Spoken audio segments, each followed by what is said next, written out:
office on January 20th, he rendered himself at that time in violation of a lease that he had with the citizens of the United States of America for the renovation and management of the old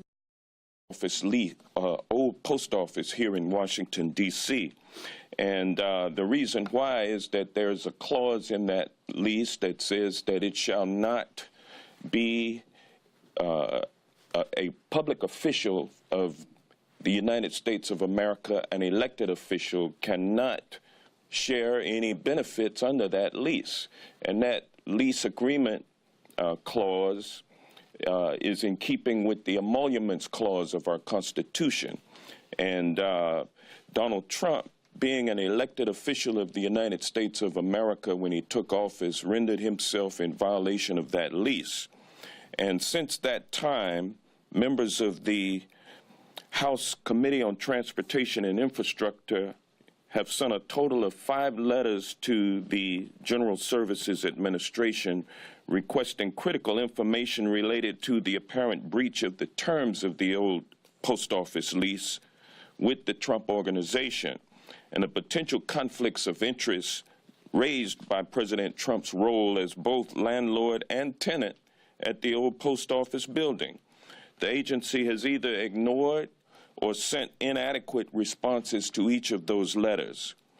The Trump Old Post Office LLC is a corporation completely owned and controlled by President Trump and his 3 oldest children who have very minor interests.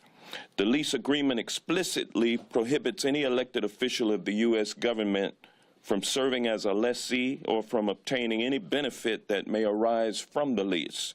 Specifically, the lease states, quote, "No member or delegate to Congress or elected official of the government of the United States or the government of the District of Columbia shall be admitted to any share or part of this lease or to any benefit that may arise therefrom."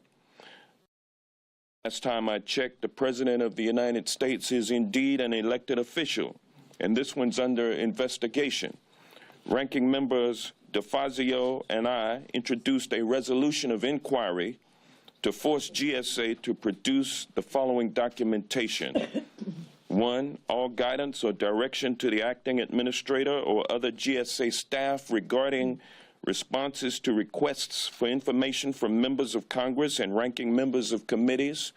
2, all documents associated with the old post office lease agreement between the government and the Trump Organization, including annual statements, budgets, and mortgages.